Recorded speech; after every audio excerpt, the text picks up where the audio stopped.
Dobro, dajmo se pomiriti, prosim. No. Preden začnemo s sestankom prebivalca Jame za Veliko skalo, se mora nekdo javiti, da bo delal zapisnik. Jaz ga ne bom. Mumu, hvala, da si se javil. Ampak rekel sem, da ga ne bom. Podrobnosti, ker vzem prosim tablico. Imamo to drag. Torej, prva točka na današnjem sestanku je... Jaz bi rada prej nekaj povedala. Kakšno presenečenje. Jaz v tej jami ne moram več spati. Zakaj pa ne? Zakaj pa ne? Zato, ker tale tvoj neandertalc prahaja sred noči domov in pol ure parkira mamuta. Če ima pa nočno ta teden, sabljasti tigri se ne bojo sami ujela? Ja pa ne ima nočno, ampak zakaj mora tak hrup zganjati? Ja, ker ne zna bočno parkirati, pa preklinja. Točen to, probi ti mamuta po noč v temi med druge mamute bočno parkirati. Probi! Pa sej nisem to, no, nisem to. Odkar imamo ogenj v jami, je ves čas svetlo.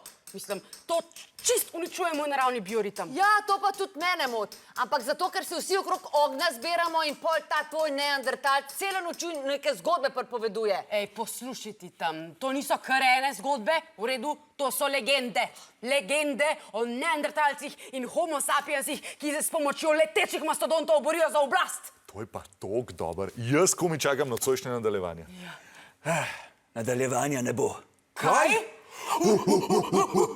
Brez skrbi, sem že razmišljal o enem spin-offu. Nehaj razmišljati.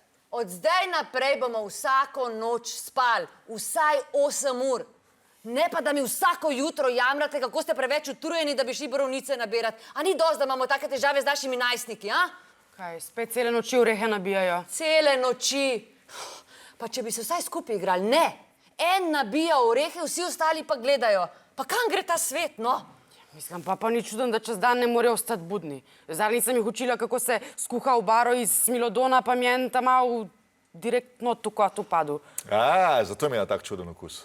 Če se pa ne umivajo, ne? Sej, mi se tudi ne umivamo.